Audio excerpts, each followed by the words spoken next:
no good! Son of a bitch! You crazy bastard! Well, how the hell did you get in here? Now get out! That'll be a now, you prick! Alright, do you want to sit up here with me? We're rolling. Alright. Hey, that's fine if you want to. Rain, you're not coming You're up out. on my lap, buddy. Do you want to come up? You're bigger than me.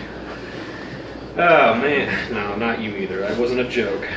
You can hang, but you're not getting on my lap.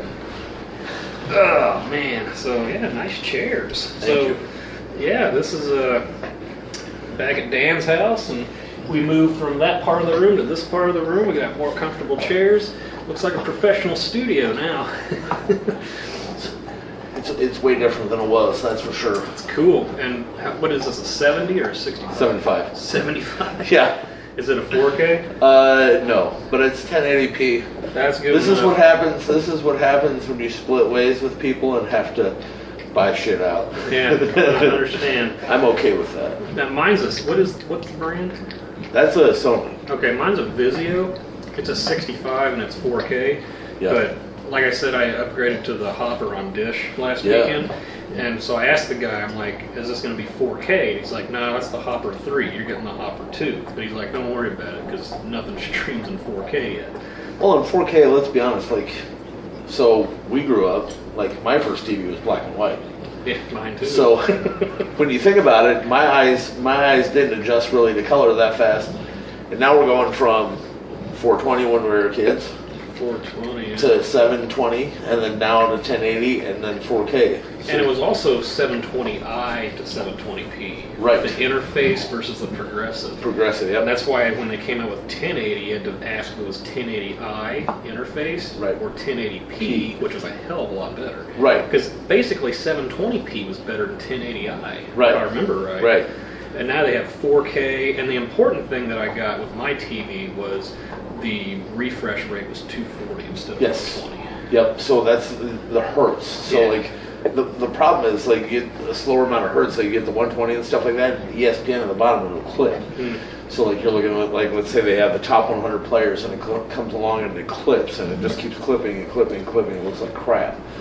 Now this thing moves fairly fast, but the regular TVs, if you go over to Nebraska Furniture Mart, you can see the difference because they sit next to each other. Yeah. You can't see that when you look at them on the internet. Yeah. That's the biggest problem. So I had to get a new sound bar also. Yeah. I don't have room. I mean, you've been to our house. I don't have room for. Is this a 7.1? 7 point. Yeah. Okay. This one. We just have the sound bar and then the little 7. The sound system is from my marriage.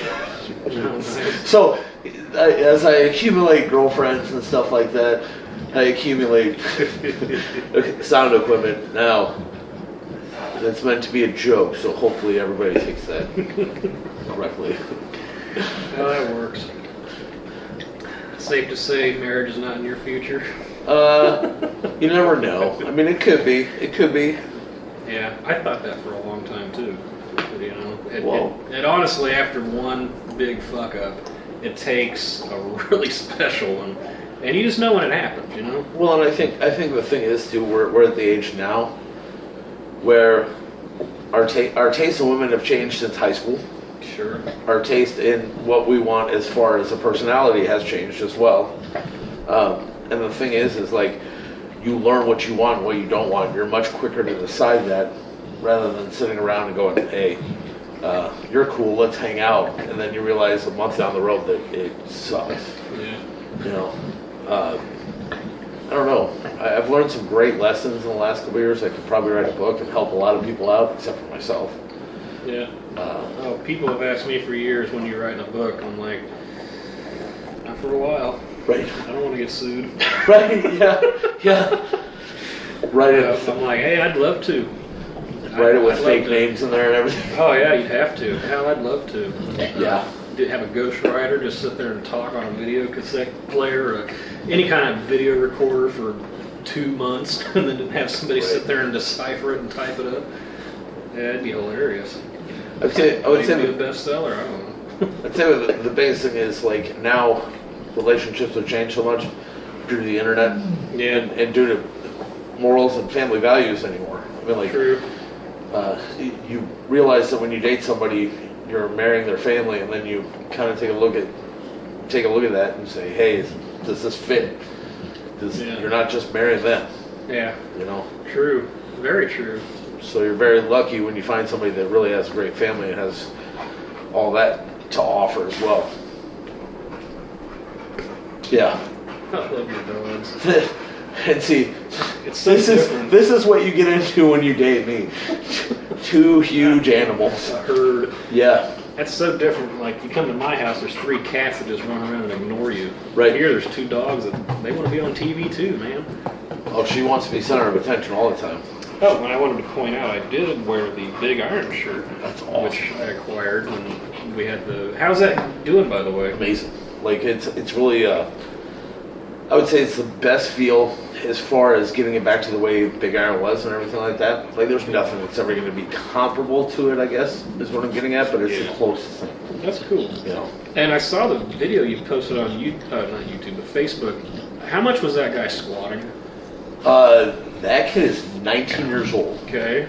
He's probably about 6'3", maybe 6'4". He's probably close to 290 or 300 pounds, and he squatted with bands 760 for a double. Without bands, 670 for a double, easy. And when I say easy, I mean easy. With great form, plenty of depth. So anybody who says they're too tall to squat or anything like that, you're a liar. Have you seen LeBron James squat? No. They were saying something about it, how fucked up it is. His legs are too far apart, or I don't know what it is. I just read it on... you got to remember, when you take your legs further apart, you're engaging your hamstrings and your glutes more. He probably squats the way you should squat, but a lot of those guys squat like the 70s bodybuilder squat. So you have that quad squat, you know what I mean? Yeah. And a lot of those guys go knees over toes and things like that. I just saw it online. I didn't look it up, so I don't know what they're talking about. I just wondered if you had. No. Because they were talking, because like he's 6'8". Yeah, how do you, I mean, like... And that's a long lever. Regardless whether you're in a squat rack or in a monolift, your biggest problem would be your size compared to the rack. Yeah. Like, so for him to squat wide, I understand it 100%, but how do you get wide enough to where it feels comfortable when you're trapped in this little squat rack? Yeah. So I mean, he probably does squat pretty wide. And you know, people online, they're like, "Oh, he's fucking his knees up." And right. He'd be a better basketball player if he did this. And other people are like, hey, "It's what worked for him." A better basketball player. He's the best player on the planet. Well, he's the best player on the planet, and he came out of high school straight into the NBA. He's the best player on the planet. Right. Pretty much. And that there's always going to be that debate, you know, like the generational debate, and we really can't have it. There's, I love the people that want to have that too. I mean, like, what if Michael Jordan had all the resources? Well, he didn't. You know, like if he had all the resources as far as nutrition and all that stuff, he was too busy gambling and hanging out with a lot of women, and he was still the best player in the world. It was the same thing that Dorian Yates said on Joe Rogan's podcast last summer. He had to read books and do his basic research on his own because there was no internet in the 80s when Dorian Yates was coming up. No. And kind of the same way with me. I didn't ever have internet in high school. I didn't have internet in college. Well, in our internet, when we were younger, you would have something come up and then you'd have to shut it off because people were coming to the room. You're like, "Oops, oh, that still has a boob on there. My bad." Click. Now, I hate to say this with the internet, like you have a hard time deciphering what's true and what's not because there's so many internet warriors. Like you pointed out Dorian Yates. Well, everybody on the internet now, according to them, is Dorian Yates. Yeah. You know, like what were you saying about Paul Dillette earlier? We were talking about shit? Well, it wasn't so much cholesterol. blood sugar. It wasn't that. It was he got so lean. It was body fat. Okay. He'd gotten so lean and his electrolytes were so low that he just locked up on stage. He fell and then he couldn't get back up. Okay. Like they literally had to pump him full of IV fluids, and he's a mess now. Like he's had some serious problems. Yeah, I've seen a picture, and again on the internet, you don't know if it's a real picture or not. Or whether it's Photoshop. He just looks terrible. Well, not a lot of those guys. I mean, Flex Wheeler's a good example. He looked terrible before he decided to get back into bodybuilding. You know, he let himself go. He got out of shape. You can't do that. This is a lifelong commitment, you know, like, and I don't care whether, you know, like we were talking about diabetes earlier. It's a lifelong commitment to staying healthy. Yeah. Staying healthy, period, is a lifelong commitment. I ain't worried about it. Yeah. You're hilarious. So if anybody's wondering what's going on, my dogs are trying to heal Paul. Trying to heal my psoriasis, I guess. Who knew they were medical? That gloss is slobber. It's not a medication. So. What happened to Nasser El-Sindani? Okay, so Because he died. he died, and I want to say, like, you know, like several years before that, he did have an infection. He had sepsis because of doing what do you call it, synthol on his shoulders. Oh shit. And his shoulders got necrotic. They had to remove the tissue and things like that. I think he died of a heart attack. But I want to say, All right, that's going too far. so They had to remove like shoulder tissue. tissue, yeah, like necrotic muscle tissue. Because what happened is the oil actually killed the muscle, and so I want to say, like I said, I think he died of a heart attack. But he was like early 40s. Yeah, that's what I thought. You know what I mean? And by far, like, if we were talking about aesthetics and monstrous people, he was probably one of the most aesthetic, biggest people you could see on the planet. The problem is bodybuilding, just like every other one of those sports similar to it, is very political, so he never really won anything. But he was from Russia? Egypt. Egypt? Yeah. Okay. Yeah. Interesting. Now that one guy, Big Ronnie, he's from Egypt. Or is he I think he's Qatar. from Kuwait, but he trains in Egypt or something like that? They train at Oxygen Gym, and I believe it's in Qatar. Okay. But I mean, it's amazing. Like those guys, that whole team is fantastic. All right, nice. Because they was in Muscle and Fitness last summer, and they said he was the heaviest to ever step on stage.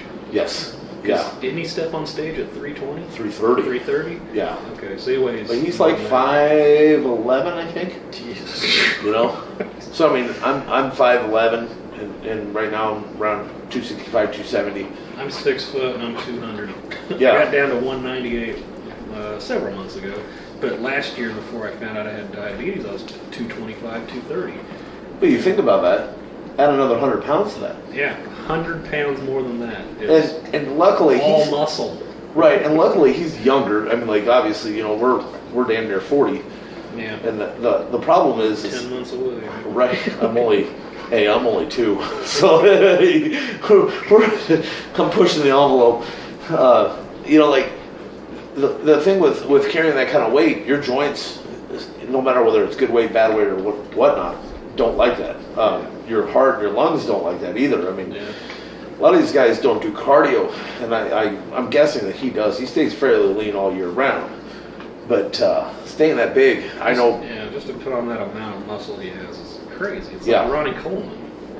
That dude was huge too. But at that weight, like stepping on stage, like Ronnie Coleman would come down to like 290, which is still gigantic on stage. He'd walk around at 350. Right. When he was a cop. Right. Houston Police Department, they had to specially make all of his uniforms. And I used to work in Kansas as a case manager, and I shared an office with an older guy, Jack Armstrong, one of my favorite people to work with ever. And I showed him a video actually on YouTube. Right. And this is like 2006, 2005. And he was laughing at how Ronnie Coleman's bulletproof vest looks like a necktie. Yeah. Well, they don't make them to order for somebody that size. Yeah, somebody that's as wide as a damn car you're driving around. It was hilarious. He's just gigantic. I mean, it's fun. It's fun to watch the videos of Ronnie Coleman now. It's not fun to see what he looks like. Like he's not in good shape. He's had 32 surgeries. Jeez, I haven't seen him for quite a while. I know when he lost to Cutler, he pretty much gave up on everything. Well, he was hurt. So a lot of people don't know, like his last couple of years of bodybuilding, he had a big nerve problem. Like if you look at one side of his back, it was very atrophied compared to the other side. Is that because he used to squat in combat boots, or do you know what that's from? A lot of it is from, excuse me, a lot of it is from the way that he used to ride the bar and things like that. Some of the exercises he did above his head and things, he did a lot of damage to his spine. Okay. You know what I mean? Like And riding the bar too high on your traps and things like that, that'll tend to, there's like a big nerve complex up there that branches out towards the top of the spine. And basically what happens is you sit that bar on there long enough, you know, like it's gonna do damage. Your muscle's not always gonna protect that, no matter how big you are. And so he's done a lot of damage. He's got a lot of spine damage. He's got a lot of injuries that have been accumulating. You know, like they're not just like, ow, I fell and hurt myself. It's, I've done this for 30 years and now my elbows don't work. I've done this for 30 years. Now my spine has a calcium buildup. You know what I mean? Like things like that. He's got stenosis, which all of us have a little bit of stenosis, which is a narrowing of the canal where your spinal cord goes through. But he's got it increased because of the amount of pressure on his spine. Okay. You know, really, you know, amazing athlete, amazing guy, talented, all that stuff. Did you ever see the YouTube video where he leg presses 3,200 pounds? Oh yeah, yeah, oh yeah. Well, I mean, you just watch the video of him eating. You can't even imagine. Oh, one of my favorite is Jay Cutler's one-day meals, and it's like 12 minutes long, and it's, I think, 8 meals or 6 meals, and it's always 2 cups of rice, and then like the last meal is 2 pounds of yams or something. Yeah. But he goes chicken, steak, fish, and it's just a different meat every time. And that's not even including all the protein shakes, all the supplements. He gets up in the middle of the night and takes all that shit. And that was in his prime. And that's one of my favorite, because you can't even imagine. And then when Dwayne Johnson, The Rock, was making Hercules, he was doing something like that, 30,000 calories a day. To get in shape for that. You know, the best part about the whole situation is we look at these athletes, right? The amount of money that they're spending. Oh, yeah. It's not possible for you and I. It's not. It's just not. Can we get in great shape without it? Absolutely. Yeah, but we've done it. You know, but I mean, spending the kind of money they spend and doing the amount of supplements, and I say supplements, that they do, you would go broke. You know, like you would have to have two full-time jobs to pay for what they do. It's neat to see how good a shape they get in. I mean, The Rock, hell, he was like almost 270 for the Fast and the Furious movies, and he was just ripped. Yeah. But like I said, supplements cost them a lot of money. Yeah. And it's also funny whenever I mention to people that he was Warren Sapp's backup at Miami on the defensive line. Right. But he had a knee injury his senior year, so he didn't play. But you watch that 94 Orange Bowl. Yeah. He's on the sidelines at one point cheering when they scored. You can see him. He's got hair. He looks different. He looks young. It's hilarious. Rocky Maivia. It's way back in the day. Yeah. Oh, man. The crazy part about it is, so on that team, speaking of the Hurricanes, you had people like Bray Lewis, Warren Sapp, and you had The Rock as Warren Sapp's backup. Yeah. You had guys in the defensive backfield. All 4 of those guys played in the NFL. I mean, they had a stellar defense. Yeah. I mean, it was insane. What was it? A couple years after that, Ed Reed was what, 97, 98, something like that. Yeah, probably a freshman. Yeah, because it was. Well, Ed Reed was on the team that beat Eric Crouch. Right. He was a senior. And that team had Ed Reed, Clinton Portis, Willis McGahee. Right. Who was that other safety? Ed Reed. Oh, Mike Rumpf was a corner. Jonathan Silva, linebacker. Yeah, it was it Silva? Vilma. Jonathan. Yeah, they 2002 Miami. That's who it was. It was basically the same team that played Ohio State the next year and lost. Yes, yeah. And I think they had 56 guys on that roster that played in the NFL. Yep. One of them was still Vince Wilfork. Yeah. And Jonathan Vilma, middle linebacker, and then I can't remember the other guy, outside linebacker. He played for the Broncos. But yeah, Vilma was a beast. Yeah, fucked a couple of our guys up. Yeah. Yeah, Ed Reed was the strong safety, and Eric Crouch laid him out on an option on the sideline. Yeah. What was that other safety's name? Isn't he the guy that got killed, played for the Redskins? Oh, you mean Steve and... what was his name? I can't remember his damn name now. No, I think I think it wasn't Troy Butler. It was I'm thinking Troy Butler that played for the Patriots, but it's gosh. He was a free safety. He played for the Redskins, and he got murdered in his own house. Yeah, it might have been that guy. The guy broke in and fucking killed him. Well, that was the guy that was supposed to be the best safety in the nation. Yeah. Coming out of college. And he played on the same team as Ed Reed, who was the best safety in the NFL for a while. Ah, shit. Anyways, so people who see this, if you think of the name, just post it in the comments. Yeah. I cannot believe I can't remember his name. No. But that team had Clinton Portis at running back, Willis McGahee at running back. Frank Gore was injured, right? So he didn't play, and he's number 5 on the all-time NFL rushing list. Here's what's crazy about Frank Gore. He's that quiet running back, the guy you never hear about. I looked at that last year, and I couldn't believe how high he was on the NFL all-time rushing list. You know who he reminds me of? Thurman Thomas. Yeah. Because you didn't hear a lot about him until they really started going to the Super Bowl, but that guy every year was getting a ton of yards. Yeah. And the injuries to Frank Gore, he's had several major injuries. Walter Payton Jr. on that same team? Or was he a couple years after? I think he was a couple years after. But he ended up not panning out, which is crazy because the guy was so talented. Neither Barry Sanders Jr. Oh my! Stanford, yeah, but see, so Barry Sanders Jr. Who did they have? They had Christian McCaffrey that came in right after him, right? And took his spot at Stanford. And then right after McCaffrey, you got this Love guy that just came in, and he's just killing it. Love was crazy. Didn't he come back, or did he go to the league? Love? I'm not sure. I didn't follow that. Now, I can't remember. Now, the funny part is Barry Sanders Jr. transferred to Oklahoma State. Okay. And I don't think he's played. I forgot about that. So, I didn't know about that. What I think is funny is these guys that have such great dads as far as NFL players, they haven't panned out. Joe Montana's kids, both of them, terrible, terrible. Well, Michael Jordan's son weren't that great either. Now Shaq's kid, oh my, yeah, he's like 8 feet tall too. Oh yeah, he's like 6'7" right now, but he's like 15, and just killing it, But that's what they're saying about LeBron James' son. He signed a 4 or 5 year deal with the Lakers because when that's up, his son will be 1 year out of college or whatever.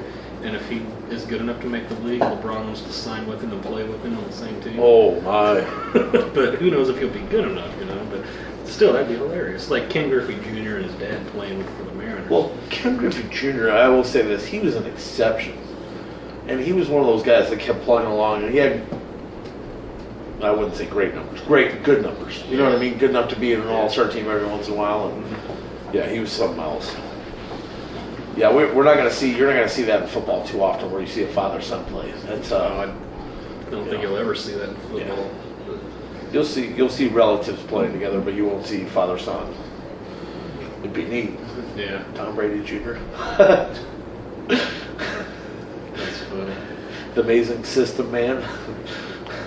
Yeah, and he was a backup on that '97 national championship team behind Brian Greasy. Yep, Brian Greasy, and then he went to Miami, which didn't pan out so well for him. Well, another system. Game manager quarterback. Just don't lose us the game. Not a field general. Because that's where I differ on everybody that says, oh, that Michigan defense was number 1 in the nation. They would have beaten Nebraska that year. Okay, yeah, but your offense was just kind of ball control, which is cool. But Nebraska's defense was in the top 10 that year, and I don't think Michigan would have scored on them. Well, the Michigan defense was good, but Nebraska's offense was amazing. They would have scored 2 touchdowns. And kicked a here's field my goal. thing. At that point, the Big 12, or the former Big 8, the actual teams that were in the Big 8, were the teams that were dominating. It wasn't Michigan that was running the ball all over everybody. It wasn't Wisconsin that was running the ball all over everybody. It was Nebraska. Oklahoma still wasn't that good at that point. I mean, they were good, but they weren't great. They didn't have Stoops just yet. No. In fact, they were terrible before Stoops got there. Right.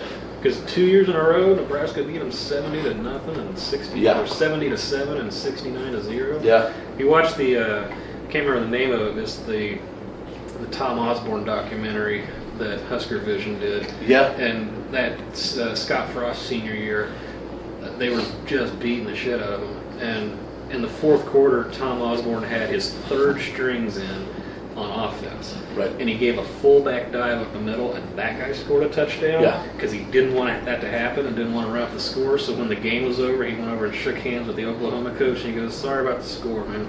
And I believe, John Blake was their coach for a little while? Howard Schnellenberger was for 1 year. Yeah. I thought, seriously, like when they announced that he was going to be coach, I thought he was dead. Yeah, I am. I mean, like, I don't mean to say that like mean. I mean, he reinstated Miami as when they hired him. Yeah. Oh my, he looked like Colonel Sanders at the time. That's funny. And then he looked like Death warmed over when he went to Oklahoma. And I mean, basically, that'll shorten your lifespan real quick being that bad. He was that bad that 1 year they fired him after one season. Well, I don't think it really hit the news. Like, they hired, I want to say it was Blake was right after him. I think so. I can't remember. And they hired him like immediately and like didn't even say anything because that was obviously the internet wasn't as popular, but there was like nothing. It was like, oh, and here's Oklahoma for whatever year it was. I'm going, oh wow, holy cow. But John Blake, I mean, he's done some other things that were pretty good outside of coaching Oklahoma. I mean, there's been a couple of those guys that just didn't pan out. And this is something that you may or may not agree on. If Callahan would have had a different coordinator on defense, we might have been national champions at some point. He could recruit the hell out of players, and he was a good play caller. And I've heard that from more than one person that if he would have got rid of what the hell was his name, Kevin Cosgrove. You know, he ended up at his son's high school right afterwards, coaching linebackers. That's a huge fall. Going from the pros down to that's huge. Now he's at New Mexico State as defensive coordinator. Wow. Hopefully he learned something. Well, you'd hope. He helped destroy our program, which I think if we would have had Pelini as a defensive coordinator and his brother as like your defensive liner or linebackers or whatever, can you imagine that with Callahan? Oh yeah, my brother David and I have talked about that. Just if Bill Callahan was just an offensive coordinator, Bill Pelini was a defensive coordinator, and just get ahead of the program for a head coach, man. Well, imagine keeping Frank Solich and bringing both those guys in. Yeah. I mean, a guy who can manage, I guess. Knows the culture. Right. Understands the walk-on program. So I guess we should probably transition into the whole Scott Frost thing now. Yeah, let's do that. Because what we got, 4 weeks or 5 weeks? September 1st is the first game. Yeah. Practice starts Friday. Right, this week. So I'm excited. And I looked on StubHub for some tickets, and yeah, some of them are $20, and some of them are 40, and some of them are 50, but they're a road 95. So I'm gonna embarrass myself here right now. My dad and I are going to the Colorado game. The tickets for 2 of them, where my dad wants to sit, which I'm okay with. Yeah. They were $300 a piece. Okay. I don't feel real good about that. Is that visitor sideline? No, that's on our sideline, and that's we're in like section 5, 6, or 7. They haven't told us yet exactly, and we're not that far up because my dad does not want to walk that far up. That makes sense. But we go to 1 game a year. I don't feel so bad about it because we only go to 1. But it's like the hype, the excitement, and everything like that. I don't feel that bad. Yeah. Like I want to see us rail Colorado. I hate Colorado from the Big 12, Big 8 days. Oh, yeah. That'd be a great win. I'm sure we'll beat Akron. I hope so. And then Troy will probably be a tougher game than Colorado. And Troy gets a lot of those Southeast Conference transfers that go into like junior college and they come out. Yeah, good program. Yeah, good coaches. Did you watch Big Ten Media Days? I listened to some of it on podcasts at work, and I watched a little bit of it at home. So not a whole lot, but enough to where it was interesting. I liked it. So Michael Severe from he's on KFAB, or not KFAB, but 590. Yeah. And then he works for the Omaha World Herald. He basically, they were talking about being at Big Ten Media Days. There were 810 people in this little room to hear Scott Frost talk. I believe it. And it was funny to watch it because he held the room. Like, these other coaches, like Harbaugh, sounds like he's mentally incompetent. Well, I kind of think he is. I could imagine Scott Frost and Urban Meyer being the two most confident coaches in there that could pull that off. Right. And the crazy thing with Urban Meyer, though, is it's sort of like Nick Saban. Everybody thinks he's a dick because they win all the time. He's just confident as hell. Right. He's good at what he does. But if you listen to Frost, he exudes that same confidence. I mean, there's not... Like, if somebody asks him a question, there's, like, no falter in his answer. And they're good answers. It's not like Mike Riley where, I'm sorry we lost, things are going to get better. I got sick of that You shit. just got to participate more. I got sick of that shit, and I also got sick of Bo Pelini just Blaming the kids. showing how much he didn't want to be there. Right? I understand that. Steve Spurrier was the same way. In fact, didn't he have something written into his contract to where the university would pay his fine or whatever for not attending press conferences? Right. He never attended a press conference. Right. And that to me, I mean, that's total disrespect to your team. I couldn't believe he just never did. And I don't know the details. I said that it was written into his contract, but I don't know. But it seemed like it had to have been because he was never there. Urban Meyer has that wife clause, and I know this sounds really terrible, and I'm not being sexist or anything like that, but the reason he had heart problems wasn't because he had a heart attack or anything like that. It's because he got caught cheating. Oh, really? You know, so I mean, like, it's sort of like all the stuff that you hear about Frank Solich, and you hear about Carl Pelini, and you hear all these different stories why they got fired. There's truth to it, you know. So literally, in his contract, he's supposed to be home by like 9 o'clock at night. Oh, shit.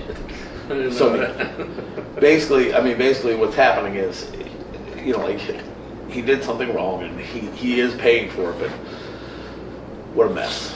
Yeah. So, I mean, just a complete mess. What do you think, dog? Having fun, are we? She's excited. He's sleeping. So how much of the like hype, I guess, or how much truth is there to like Jim Harbaugh kind of being ready to be ran out of Michigan because he won't beat Urban Meyer and he only beat Michigan once? I think there's a lot. I mean, he's had his biggest struggle has been at quarterback. So they got Shea Patterson, and they also have Christian McCaffrey's younger brother, which is Right. Luke McCaffrey, Luke's and then we committed have to us and his brother. sorry, it's his middle brother. Right. The older brother plays in the NFL. Right, Christian plays for the Jacksonville Jaguars, but they've had a struggle at quarterback the whole time. And the thing is, if he would have had what's his name that had the shoelaces. Technical difficulties, but we're back. So anyways, yeah, you were talking about if Jim Harbaugh had the quarterback that he needs. They've had great tight ends, great running backs. Great defense, too. Yeah. I mean, what is it, Peoples or whatever that guy's name is? Donovan Peoples or whatever his name I is? think that's his name. Yeah. I mean, having somebody like that and your team still is not up to par sucks. And he played both ways. He was playing receiver a little bit too. Yeah. I think like watching him at Big Ten Media Days, you see conflict in the way that he speaks. I mean, like, he knows his job's on the line. Yeah. The only person I think that, like, as far as the only people whose job is really safe, I think Michigan State, D'Antonio is really safe. I think Urban Meyer is really safe. If D'Antonio made it out of this whole controversy and scandal, I think he's fine. Well, and I think with the Olympic doctor. yeah. I think any coach that made it out of that in Michigan State, you're doing real good. Yeah, because they basically burned the place down. Yeah, it's a nightmare. That's scary. But I think at Big Ten Media Days, I think it was really cool to see the hype, not only behind the Big Ten, because the Big Ten received that big contract again, but to see all the coaches. Because Because like you got Scott Frost, but you think about it, you got PJ Fleck in there now. Paul Chris has got Minnesota or Wisconsin helping right along. Yeah, Brian Braun. Oh yeah, out at Purdue. You can turn Purdue around. You're doing something because they haven't been good for a while. Well, I mean, you think and they used to win the conference back in the day. Right. They were the only team that passed. Well, you think about geographically where they're at, though, too. You've got all like Northwestern's close, Notre Dame is close, Indiana's close, Illinois is close. I mean, like their recruiting pool in a 500-mile radius is not good because they have so many teams there. Ours isn't that big of a struggle. We just haven't been recruiting. Right, that's been our big deal. When Kansas and Kansas State are out recruiting you in a 500-mile radius, and you're not even in their conference, there's something wrong. Yeah.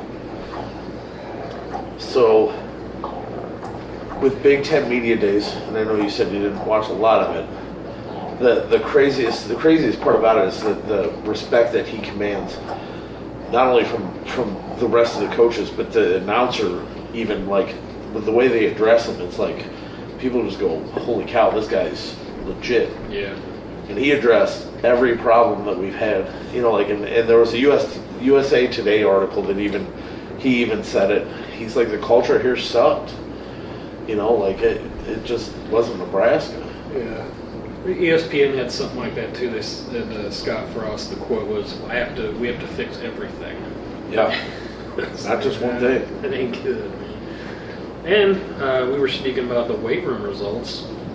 I think that's one area where it really has improved, because I think Zach Duvall told Scott, we have to do a lot of work just to prepare these guys for the type of workouts I want them to do. Yeah. And that took that a little metabolic circuit. Remember, they talked about having to do that to start all over again. Yeah. Because guys just hadn't squatted in the last 3 years. And I don't mean weight. I mean often. Literally squatted, yeah. Like back squats. They're doing front squats and they're doing safety bar squats, but there's nothing equivocal to a back squat and to squat heavy. Nothing. Yeah. I mean, watching, I don't know whether you saw the film with Tanner Farmer, but watching him, he squatted 765 for 3. That's amazing. Now, that's a lot of weight. It's a ton of weight. Like, I don't care how clean it is. He got to depth from what I could tell. Like 765 for anybody. I mean, like he's 320 pounds now. I mean, that's more than 2 times his body weight. Yeah. 2 times your body weight is a huge number for anybody. You weigh 100 pounds, you're squatting 200. That's very impressive. Very good. So I mean, like the big thing that I think really has helped everything, like the weight room, of course, but now hiring Dave Ellis. Yeah, for nutrition. Yeah, to come in and work university-wide rather than just with the football program. Yeah, it's huge. His salary, this is the great thing. So I read this article. His salary back in the day was like $62,000 or something like that back in the 90s when we were winning championships. Yeah. His salary he just signed for $425,000. That's awesome. So the value to us now is $425,000, which is, I think, is acceptable, and he gets to hire 5 people underneath him. So if you think about that, what are those people making? Right. Yeah. And back, I mean, we're not talking. I mean, like, yes, the 90s. We're talking like 20 years ago. Yeah. But we're not talking. I mean, the salary jump is huge. I mean, he stopped doing his own business to come back and work for Nebraska. 5 times what he's making now. Yeah. That's crazy. Cost of living hasn't increased that much. But I mean, I think with the combination, I think we're going to be back. Maybe not this year, maybe not next year, but within the next 5 years, winning the West at least, and making a really viable, run at the Big Ten championship, and who knows, maybe the national championship. Yeah, I hope. I really hope. It'd be fun. I mean, I'm drinking the Kool-Aid. Yeah. I'm going to tell you right now, I'm more bought in than I've ever been for any coach that we've had since Osborne. Yeah. Nobody's come to the table with that much information, and he doesn't really answer questions like in depth, but he just tells you this is what we're going to do. Like, Pelini couldn't do that. He would blame the kids and them not being able to understand what they were doing. Yeah, we didn't execute. Right. You heard that every press conference. Right. Callahan, Callahan couldn't give you an excuse for why his defense was so bad, and it was his best friend. Yeah. Let him go up and talk. Tell us why your defense is terrible. You know, Scott Frost, he came up, he goes, yeah, we're going to give up some big plays on defense, but we're going to take the risk to make the play. You know, like, he doesn't make any excuses for Eric Shenander, but he also tells you that they got more turnovers than most of the teams in that league. I think they were 9th in the nation last year. Right. But, like, in the American Conference, I think they were number 1. Yeah, they were. That's right. And he led the nation in offense. So yeah. So, two good particles to put together to have a successful football team. And the crazy thing is, when they were talking about that, I rewatched this morning. I was watching when I got home. I was watching UCF versus Memphis. You know, they were talking about how that was on the other day. I watched it. Yeah. Right, and they were talking about how they had 90 points and how terrible the defense was.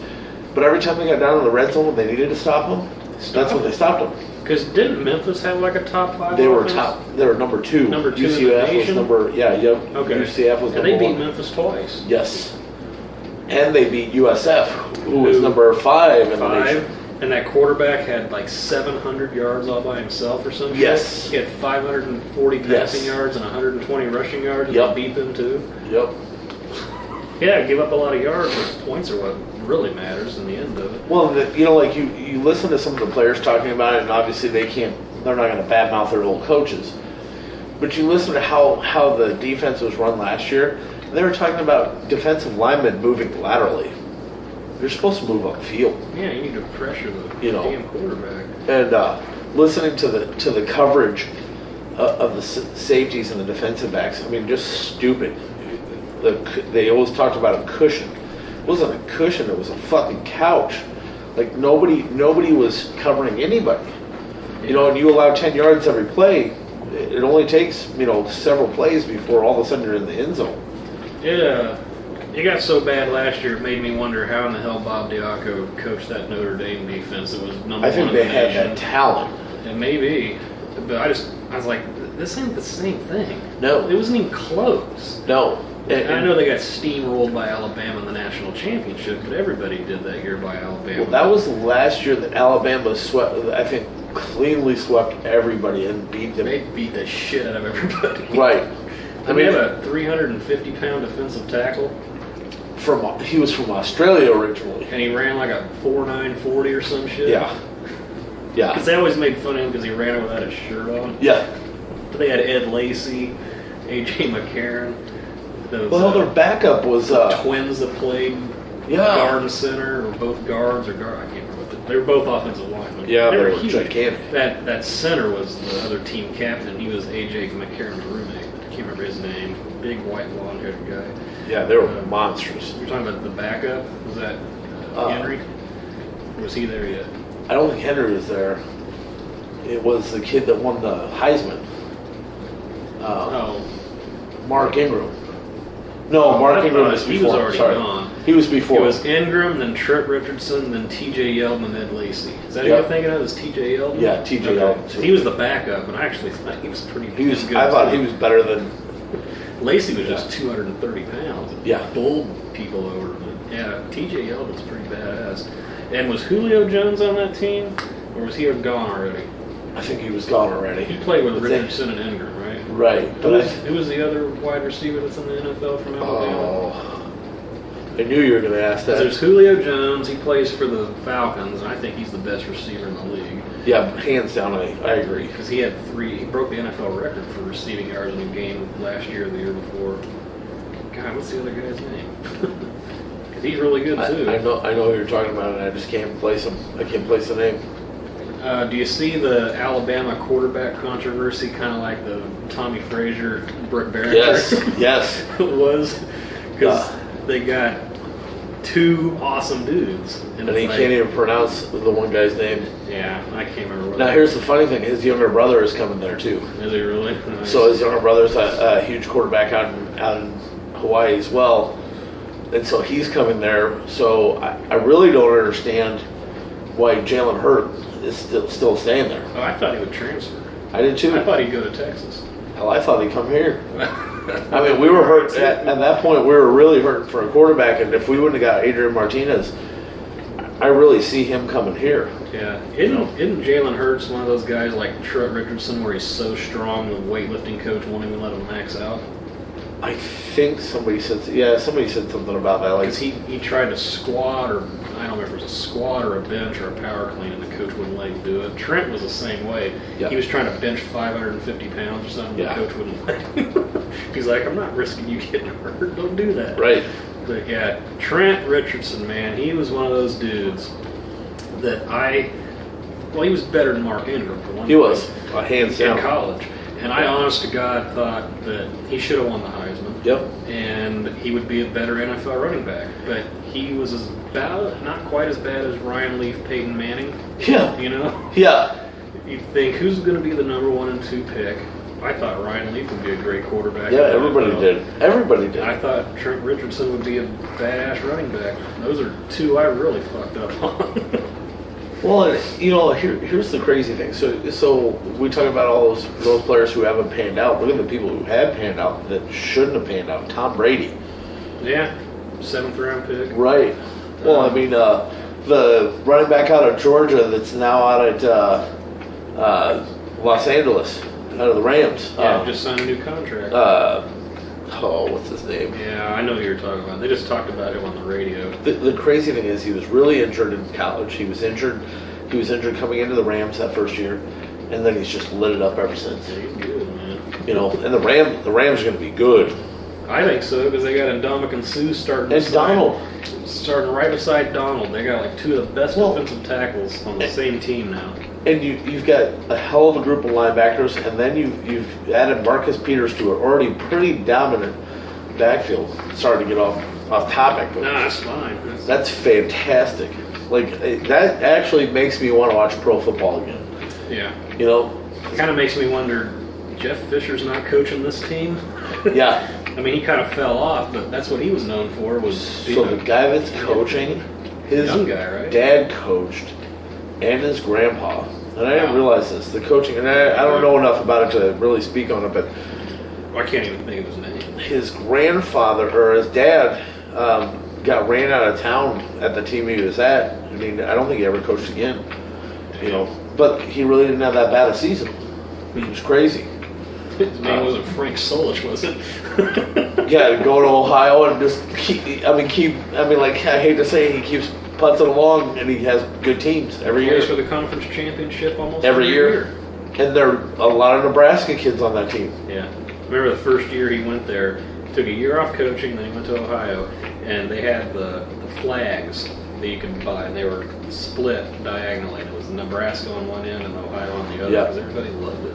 But anyways, like you said, the Rams coach, I'm very curious to see what they're going to do this year. He's in his late 30s, I think. That's amazing. He's like 38. He's like our age. I mean, that's crazy to be at that position in your life. Yeah. At that time. Definitely.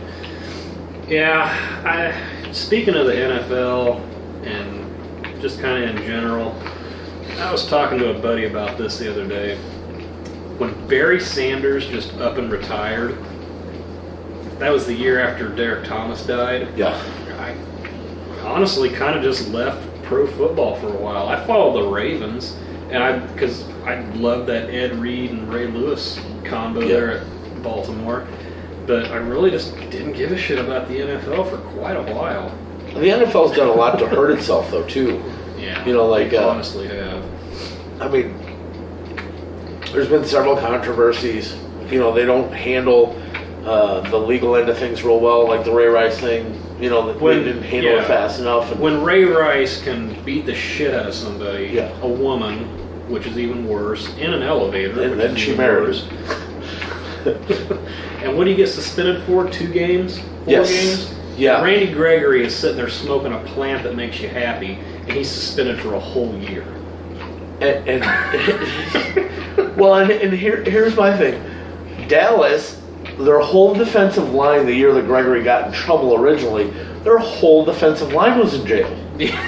Like I'm not being funny. I'm being serious.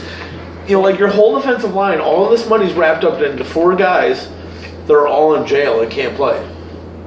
And the way they handled the whole Ezekiel Elliott thing. Oh. That was so fucked up because they were just making shit up. Yeah. Because the Ohio Police Department or whatever that made that report took it from him. Yeah. Because he was the one that filed for a restraining order against that girl. Right. Didn't leave him the fuck alone. She called him and texted him like 50 times a day. Yeah. She would not leave him the fuck alone, and she was just making shit up about him. He's like, I didn't do anything to this girl. I want her away from me. And for her to come out and say what she did, I don't remember the whole spiel of things, but for them to just come out and say, well, we have a no tolerance policy and we're going to do this and do that, it's like, you got the police report, and the police officers were even like, what's wrong with you? What you're doing, what are you doing? That just made Roger Goodell look like an asshole. Well, and Roger Goodell's done a great job making himself look like an asshole. It's kind of the picture that paints itself. What's another cliche? Sometimes you leave enough rope to hang yourself with. Shit like that. I mean, good God, man. I don't know who's worse, him or Adam Silver, but Goodell's just a dumb ass. Well, and here's my thing. You leave yourself open to all this. Like he steps on his own feet all the time. Like he never helps himself out. The Randy Gregory thing. You want to set a precedence on a guy that smokes weed, but then you have guys that test positive for PEDs. And I'm not saying one or the other's worse or better. You suspend them for 2 games, but then you're suspending him for 8. Yeah, he hadn't played all last year. Right. Now, I will say this. Coming out of college, you are still a child. You can say that you're a man, you've done all this stuff and everything like that. You just handed a paycheck to a child. Yeah, basically. And expect them to be good when they grew up in a bad situation. And I'm not making excuses for anybody. But you hand anybody an exorbitant amount of money and go, hey, go have fun. I wouldn't say that I would do the same thing. The self-control part of it, when you have that much money, it's hard. Yeah. Yeah, I definitely think that. Shit, I work overtime and get an extra $200, and I'm like, yeah, what am I going to do? And I'm like, no, pay that bill off that you've been working. Still in the back of your mind, it's like, that bill can sit for a little while. It's like, hey, I've been paying $20 a month, now I can just pay it all the way off. Do that. 0% interest, who cares? Yeah. Let's do this. Well, and the Mark's the greatest place. Dude. 0 interest. You get those 0 interest for 72 months. Yeah. Is that what that's from? Yeah. Everything in this room is from there. Yeah, pretty much almost all the stuff in our house. In fact, the sectional that I have was from the Nebraska Furniture Mart in Overland Park. Or not Overland Park, but it's Wyandotte County. Just off the interstate in Kansas City. Yeah, they shipped that to me. God, that was before Noelle and I got together. Well, it was when we were dating, because she was at the house watching the kids when they delivered it. And it was a clearance, and it's plush microfiber, and it was awesome. Just loved it. And yeah, it was free shipping, free interest for 72 months, 5 years, 6 years? Yeah. 6 years. It's like, damn, really? How do you go wrong? And they're like, yeah. I was like, what's the catch? They're like, pay it off before that. Yeah. Because you're going to see your interest is accruing, but if you pay it off before that, it doesn't matter. Well, here's the crazy thing about the Mart. So, and Paul and I know this because we go into the Mart. Yeah. But people who are watching this who don't go to the Mart, you walk in there and there's everything you could ever want. Like, I walk in there and I see a little literally is everything. A miniature deep fat fryer and a hot dog cooker right next to each other. And I need them. Right but next to a TV. I can't afford them, but I want all 3. I don't know why, but I think I can afford it. Yeah, one of the funniest things I ever saw there was when we always go to the clearance barn. Around there. And we never bought anything from there because a lot of it's either something we don't need or it's just a bunch of shit. Right. But one time we went in there, I think it was 2 years ago. I don't know what brand of grill. It might have been a Weber. Yeah. But whatever it was, it looked like a carnival show. It had every single thing you could ever imagine. It was big, it was round, it had dampers, it had it's barbecue. And I mean, it just the attachments, the contraptions. I couldn't believe it was a grill. It had so much shit on it. It was originally $5,000. and it was on clearance in there for $1,000. And so I couldn't afford it, and I didn't need it anyways. But but you know what? You can justify it. I was like, what? And I couldn't believe all the different damn attachments and items that were on this, and it was a barbecue grill. Well, here's my thing. The Furniture Mart makes things that are unaffordable affordable, and then what they do is they make it possible for you to buy it. Yeah. And then you're like, I can reason this out. Let me not tell my wife or my spouse or whoever. And then you're like, hey, guess what I brought home? And they're like, what? 72 months, no interest. And you're like, and it was only $7,000. Have you ever been to the one in Kansas City? No, I heard it's huge. It is crazy nice. Because the one here, it's obviously the first one. Right. So they've had to build on. It's like, Right. what is it, 4 different buildings? Yes. It's kind of like a campus almost. And multiple warehouses, too. Yeah. The one in Kansas City is like going into an arena or a stadium. Yeah. It's this gigantic open air I heard building. it's clean. It's clean. It's pretty looking. It's crisp. And there's escalators going up and down all over the place. And it just goes on forever. It's huge. It's right by the Great Wolf Lodge. It's right by the best hotel that Noelle and I have ever stayed in, Chateau Avalon. Sounds nice. Awesome. Yeah, because they have king-size beds, big-ass TVs, and they have a whirlpool tub in the room. So you get to sit in the tub and watch TV. And that's the cheapest room. There's some of them that have like 3 layers, 3 levels for There's really one nothing room. wrong with that at all. It's crazy good. And it's so independently owned and not heard of sometimes, but it's so nice. That's awesome. And then you got all those eateries there. They just put in a casino. I'm trying to think what else is there. The Great Wolf Lodge. The Kansas Speedway's right there. Right. Well, And- Topeka's not that far. Yeah, Topeka's only an hour from there. Well, that's what I'm saying. I mean, Yeah. like, you have so much activity around there. And Lawrence is like a half hour. Yeah. From there. And what else is there? The soccer stadium where the Wiz play, Right. and then the baseball stadium where the Kansas City T-Bones play. Yep. They're all right there. It's right off the interstate. That's crazy. And Schlitterbahn Yeah. is on the other side. Now, if anybody remembers what happened at Schlitterbahn. Yeah, well, they're taking that damn Yeah, thing they're down. taking that slide down. It's happening. Yeah. Now, if you want to go to Worlds of Fun and Oceans of Fun, that is on the Other side. complete other side, Yeah, by Missouri. World Stadium and Chiefs Stadium. Try getting a hotel near there. Ugh. It's a nightmare. No thanks. It's a good time, but I was actually talking to one of my buddies online the other day, and he asked, I hadn't talked to him for a while, I was like, where do you live? And I was like, 30 minutes from where the Cornhuskers play football. And he's like, I'd love to go to a game. I'm like, hey, it's the best sporting event I've ever been to. I've been to like probably 10 games now. Yep. And I went to 2 Chiefs games, Yeah. and one of them was against the Raiders. They're passionate about their And football. I mean, it's a good time. It is. Nothing But nothing for like me Nebraska. beats the Huskers, Nope. man. Nope. I've been to a lot of Royals games. Kansas City Blades, when they were in Yep. town, the IHL hockey Yep. team, they were great. Oh, I love going to those games. Pittsburgh State football games are really good too. Yeah. They're really awesome, comparable to Nebraska games for being Division II. Probably been to 30 of those games because I went there. Yeah. But yeah, man, Cornhusker games. Went to a Husker basketball game last year. Yeah. They're going to be good again this year. That arena is amazing. It is. It's nice. That is such a nice arena. First time I was there was when Platteview girls went there for state 3 years ago. Right. And then I went there last year with everybody, and it was when they played North Dakota State. Yep.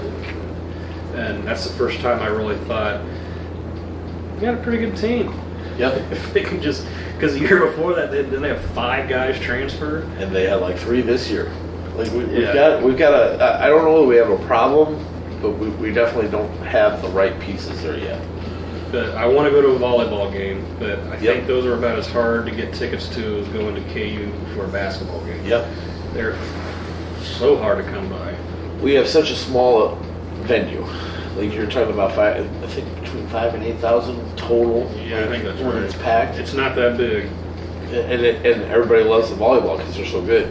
Hell, they reloaded the whole team except for the setter and changed the whole coaching staff and still won the national championship. Yeah. I mean, that's pretty insane.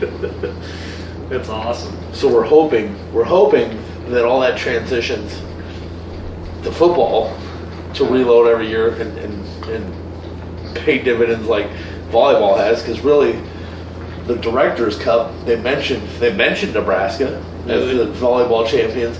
Here's the funny thing: the championships that we've had recently of this last year, volleyball, women's bowling, yeah. and I think trap shooting.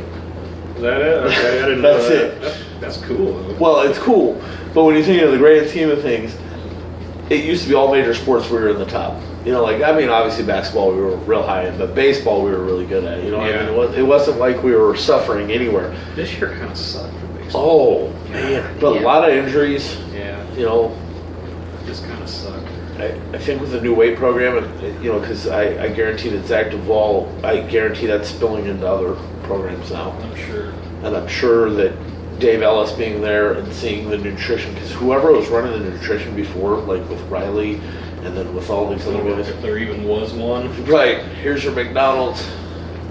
I think, well, I don't think, I know for sure now why there was so many injured players. Terrible Riley. nutrition. Yeah. Nick Gates was always fucking hurt. Yeah, but he was fat. He was always out of shape. Yeah. He was always fat. And he never, I don't think he worked hard. No.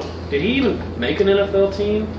He wasn't I drafted. think free agent wise. Yeah, but I mean, like, free agent contracts, you and I could go get one if we went, you know, if we went down to 40 try out. grand a year Right. practice squad. Hell, I'll be a tackling dummy for 40 grand a year, you know? Might have CTE by the end of the first year, but I'm convinced that's why David Neville was hurt. yeah. Nick Gates was always hurt. Well, Conrad, Decker, Farmer, they were hurt once in a while. They were always switching and flopping positions. Matt Farniok, I know he had a broken wrist. That might be different. But, Well, you know, a lot of that shit is like, you just get pushed around and your fucking ankle gets fucked up. But when you're not Gates' as- thing, his knee it or was his ankle? always his ankle. His ankle, okay. Yeah, So- you get messed up by a defense, like that defensive end from Tennessee that fucking made Nick Gates look like a Well, dumbass his junior year. Okay, so that guy was at least 30 pounds lighter than Nick Gates. Oh, but 30,000% Solid pounds. Stronger and faster. So here's my thing. So, you know, we go back to the Duvall thing and him coming in and really getting these guys in shape. We haven't seen improvements like this since like the Boyd Epley years.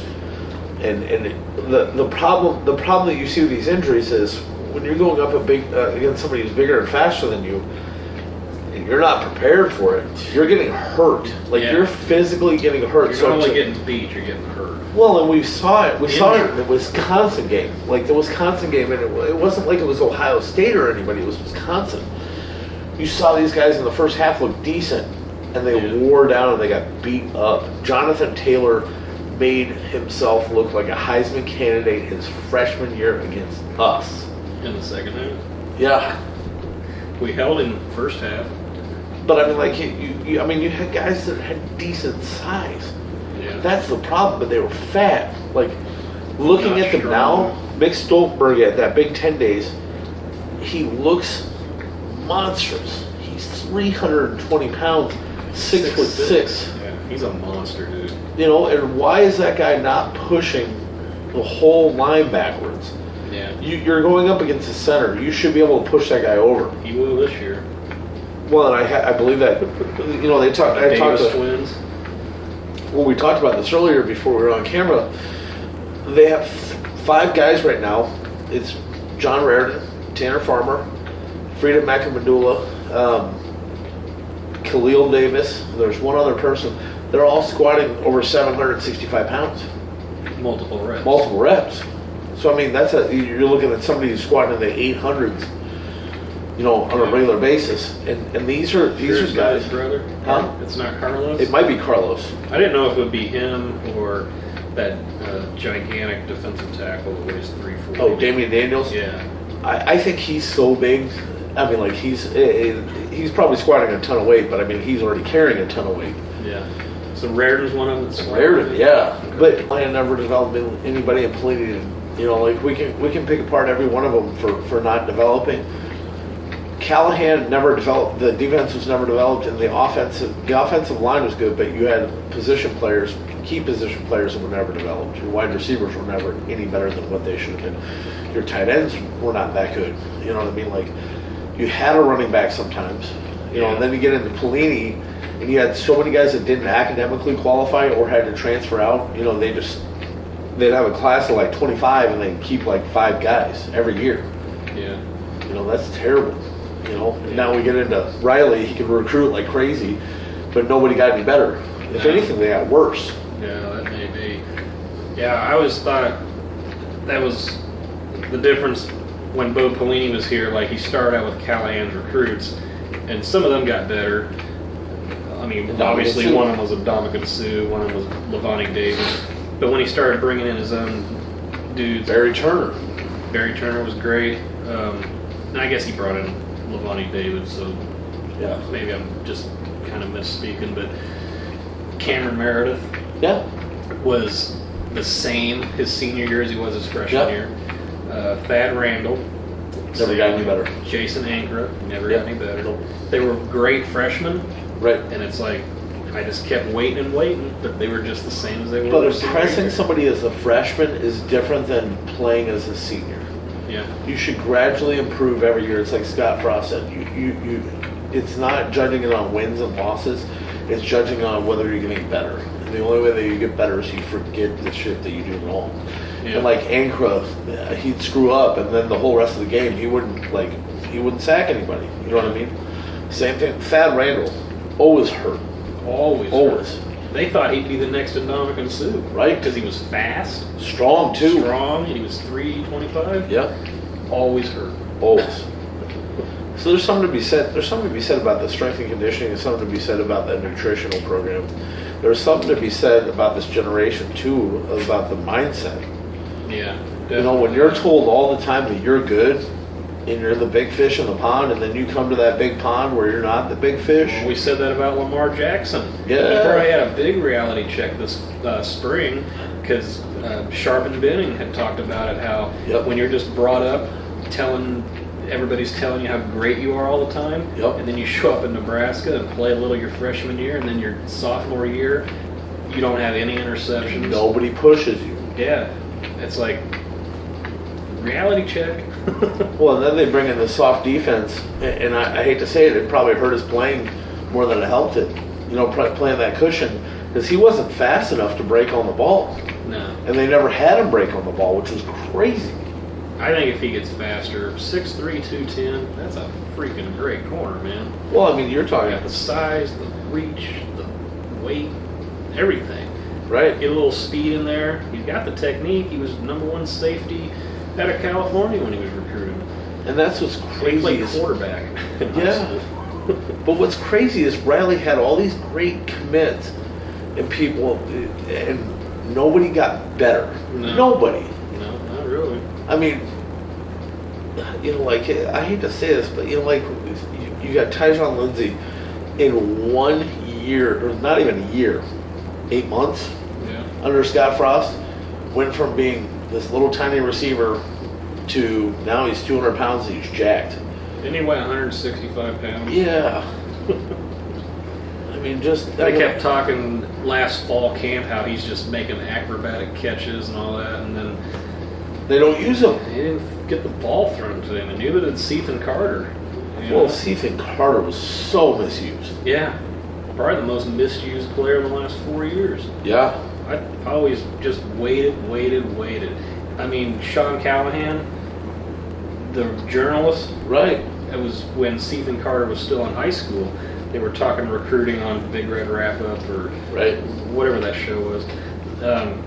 And he was like, Cethan Carter's a 3-star recruit from Louisiana, I think. And he's like, he's my pick in this class. He's going to be outstanding. I was like, all right, I'll keep an eye on this guy. And he was really good when they threw him the damn ball. Well, he got hurt a little bit. He got hurt, but again, we go back to so good though. We go back to their so misused. Yeah, you know, and not trained right. But he was in great. Okay, so imagine how much better shape. He was already in great shape because he was in very good shape as far as a tight end. Yeah. Because the Cotton brothers were all sloppy. You know, they were real sloppy. So I feel like he was really misused. Now Paul was really misused. Yeah. You know, like there were several guys that you just look and go, wow, talent just pissed out the window. I mean, and Riley, I think the whole team is misused. I mean, you look at the spring game, and I get it, it's practice. Yeah. But you look at the enthusiasm now.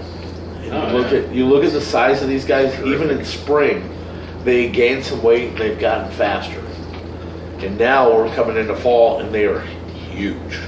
And I told Paul, the average size of the lineman right now is 318 pounds. We haven't had that in years. Average.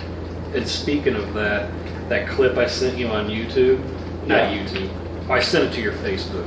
Yeah. From the BTN. Yeah. Where it was the '94 Nebraska team. Right. And Aaron Graham was talking about how they were so damn good that they would just start run the same play. And Zach Weir was like, "Oh yeah, I did that several hundred times that year. Yep. We'd run a play, and we'd line up, and I'd be like, we're running exactly the same play. You're going to stop it this time, right?" And at this point in the podcast, I'm going to include that segment because it's on my phone. Yeah. It's hilarious, so it's coming up. I remember specifically at points where our offensive line was telling the defensive line where we were going. And, call it arrogance, whatever, but it was really the fact that we were on a mission. I did that probably a couple hundred times that season, actually. I found it kind of fun where we'd run an ISO or something behind either Sty and I or the other way behind Rob and Joel. And then we'd line up again and say, hey, we're running the exact same play right here again. And you think you can stop it because we're coming? It's the exact same play. You should be able to stop it, right? That shows you that ego, that cockiness, that swag. Only team that's going to beat us will we beat ourselves. So I guess Dominic Raiola, when he played here, he would tell people what they were doing too, right? I can imagine him and Tony Finotti doing that. Well, and Tony Finotti, I mean, like, I got to meet Tony Finotti, and that is a gigantic man. But both of those guys. Here's the funny part: like, supposedly Dominic Raiola would tell them what was going on, and he would tell them who they were going to run over. Yeah, and they did. You know, and they did it. You know, like, I hate to say this, but you should be embarrassed if that's you playing against those guys and they're telling you exactly where it's going and they're going to run over you. Yeah. And to have Scott Frost at this Big Ten Media Day say Wisconsin was out Nebraska. Yeah. And they did it. They ran us over. They basically ran Jonathan Taylor 3 or 4 plays right in a row, the same play, and he would gain. The first one, I think he gained like 5 yards, and then he gained 10 yards, and then it was like 15. And then he broke a couple long ones there in the fourth quarter. It's like he broke that one. I think it was 65 yards. And he should have been tackled. Well, he should have been tackled, but like when he started running, once he caught steam, our whole team was like 30 yards behind him. They're blown away. Yeah. That was crazy. So we're less than a month. We're right at a month. Pretty much. Away. Today's the 29th. Yeah. So we got like 32 days. Yeah. And I mean, this is the most excited I've been probably since Osborne. Yeah. I'd say it's definitely the most excited I've been since Bo Pelini got hired because I was kind of naive at the time and thought that would be really excellent, and then we were just blessed with having Dominican Sue and a bunch of other good recruits that we looked pretty damn good, but Bo won 9 or 10 games every single year he was here. Which most teams, that's good. Yeah, Scott Frost said that at Media Days. He said during that span there were 3 teams in the whole nation that won 9 or 10 games every year. And it was Nebraska, Oregon, and Alabama. Yep. And we never won a conference. Oregon played for the national championship twice, and Alabama won 5 of them. The only thing that I will say, we did have 9 wins, an average of 9 wins every year that year, or those years. The losses that we had under Bo Pelini were devastating. Yeah, they were terrible losses. Like, it wasn't like we lost by like a couple points. The ones where we did lose, we lost big. Mm-hmm. And that's one thing that can't happen, you know, like as far as motivating the culture here. You can lose, but you can't lose by 70 points. Yeah. Wisconsin put it on us a couple times. Melvin Gordon broke the rushing record against us, 408 yards. which was hilarious. It got broken the next week by that Oklahoma running back. Yeah. He run for 425. Yeah. And then that other year when Taylor Martinez was a junior, I believe, and Wisconsin beat us 70-35 or 70-40 or something. It was 42-14 at halftime. Yeah. What the hell is going on? But again, that's that Cameron Meredith, that Randall, Right. Jason Never lived to their Ingram. potential. And it's like they just got their asses kicked because he called it the barge formation or whatever. Yep. Basically a wildcat with all linemen. Right. They just steamrolled. Well, the worst part about all of that, seeing that happen, Paul and I growing up, we didn't experience that. No. Like, that Osborne never- would lose by a touchdown. Like the worst game Osborne ever had when we were in high school was when they lost to Arizona State 19-0. Yes. Scott Frost's first year as a starter. Right. And Osborne told him after that, he's like, I think this is probably the best thing that could have happened to us because we've won every game except one for the last 3 years. Yep. They lost to Florida State in the Orange Bowl. Yep. 2 consecutive national championships, and then Nobody was close. probably, it's like we probably came out thinking we're just untouchable, and that was Jim Druckenmiller for Arizona State. He was the quarterback. No, not Jim Druckenmiller. He was for Virginia Tech. Okay. It was Because he was a good Rudy Carpenter. Okay, because he played in the league. Yeah. But yeah, Osborne told the team, he's like, I think this is the best thing that could ever happen to us. Give us a reality check and show us that we still have to work hard, and we're not just going to be given everything because we've won so many games the last few years. And they won every game that year except Texas in the conference championship. But then the next year they were undefeated national champions again. Right. And according to Michigan, they say we're not. I hope we pound Michigan this year just to put that to bed. I can't wait. Both of my brother-in-laws are going to that game. I think that the biggest motivating factor behind this whole fan base right now is getting back to like our established, like what we were, and not necessarily the dominance, but like just having it. Yeah, she's sorry. Hold on, she's getting an itch. But I think getting back to the tradition. I mean, like we've strayed so far away from it. It's not even Nebraska football anymore. Nah. I mean, I feel like we're like, shit. I feel like we're like Iowa State back when we used to play them, and they'd have one decent win a year, and then all of a sudden they'd fall apart everywhere else. And that's how I feel where we're at. Hell, last year they were better than us. Yeah. Went to Norman and beat Oklahoma. Hell, beat Oklahoma. They beat top 20 teams in 2 weeks. Yeah, who's the second? West Virginia, West Virginia. Okay. I think. I mean, it basically. I mean, like that's devastating when you see stuff like that going on. And I have friends that like Iowa State, and they're talking shit to us, and I'm going, "You're serious?" Like, and then I want to go, "This is Nebraska," and then I think about it, and I'm going, "Never mind." Yeah, pretty much. Yeah. Got a good coach. Campbell's a pretty good coach. He is. He's a very good coach, and they almost snuck him away from him. I mean, like Nebraska tried to get him. Yeah, I remember they were talking about that. We were. I'll say this: we were very fortunate to get Scott Frost. Oh yeah, because I kept thinking, well, everybody's talking about who's the top coaches out there. It's like, well, Les Miles. Well, okay, but So he you're gonna run the ball and he kind of had he kind of had a shitload of talent, but I mean, in the end, his team just imploded on him. Yep. And then it's like, well, there's also, Campbell. It's like, okay, he's just starting out here, don't really know. And then it's, well, Chip Kelly. It's like, well, he's just kind of weird.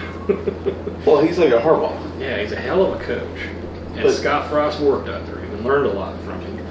But he's a loose cannon, man. I don't know what he's going to do at UCLA. He probably recruit all of Los Angeles and beat USC. Well, hell, they got Darnay Holmes out there. Remember that we recruited him, and he ended up going to UCLA. Yeah. He's got good players there. Yeah. Mora could not coach college. Yeah, he could. You know. And that's the thing. I'm glad we didn't get a pro coach again. That was a bad option. Yeah. That was a bad option when Callahan came here.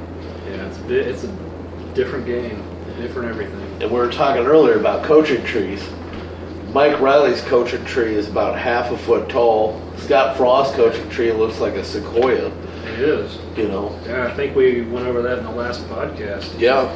He was coach under Bill Walsh and Tom Osborne. Yep. And that's just college. That's High college. school, his parents both coached him. Yep. And then he was Parcells. drafted by Bill Parcells. His defensive coordinator was Bill Belichick. And then he went and played under Tomlin, Pelini. and Tomlin was there. Yeah, he went and played under Pelini at Green Bay. Yep. Tomlin and John Gruden at Tampa Bay Buccaneers. Yep. Yeah. And Tony Dungy too. Tony Dungy, yeah, and he did his defensive learning there, and then he goes to Oregon. He was the junior college at Iowa. At Northern Iowa, yeah. Northern Iowa, and he was a defensive coordinator, and they had a great defense there. Yep. And then when he went to Oregon, yeah, you know what he did there? Wide receiver coach, and then he was the offensive coordinator, Right. quarterback coach for Marcus Mariota. Chip Kelly's the head coach. And then he had Mark Hefflich for a little while. Yeah, and then when he goes to Central Florida, build his staff, they go from George O'Leary went 0-12. They fire him. Scott Frost 6-6. comes in, 6-6, made a bowl game, won it, and then next year undefeated. And then when they beat, I think we went over this too, but when they beat Auburn in the Peach Bowl, Yeah. Auburn had 2 losses, and they were both to Alabama and Georgia, who played each Yep. other for the national championship. And So yeah, we talked about this earlier.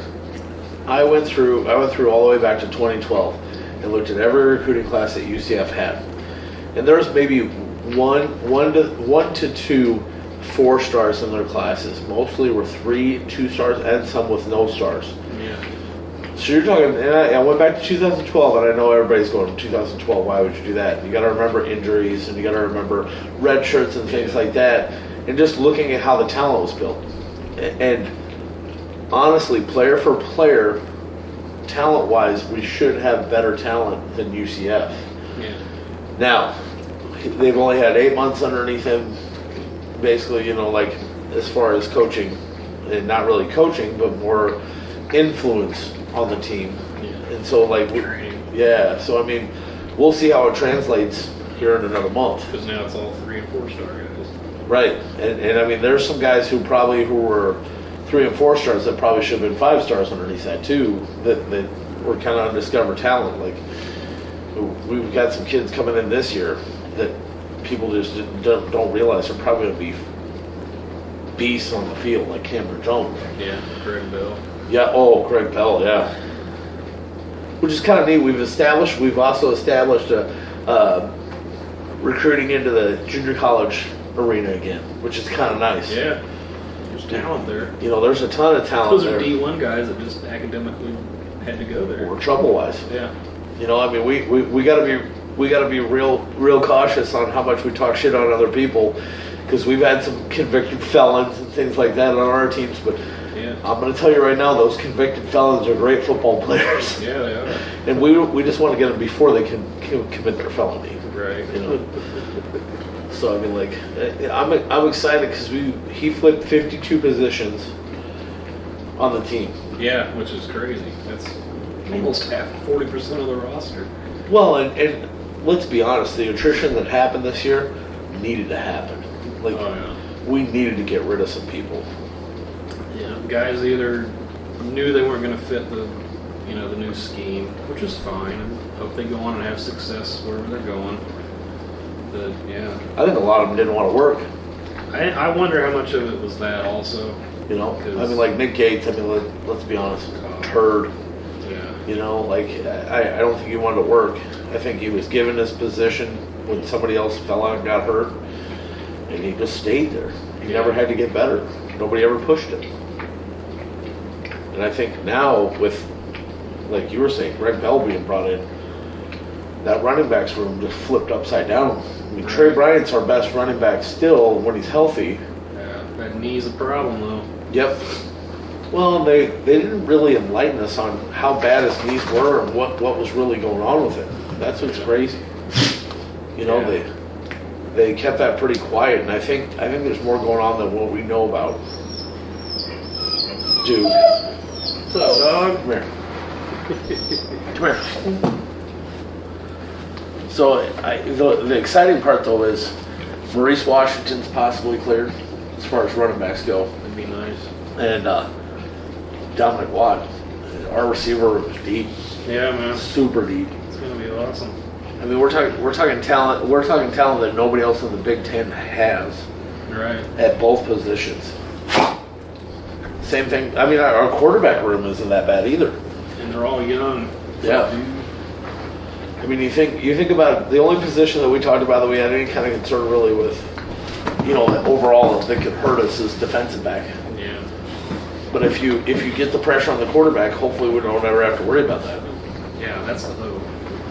Hopefully. All right. Yeah, I'm looking forward to it. So, countdown. Got 1 month left, dogs. I can't believe that dog has sit there and licked my feet. Yep. The entire podcast. Absolutely. Well, cool, man. All right. Third time you've been on. Great Yeah. every time. Get this uploaded this week. That's awesome.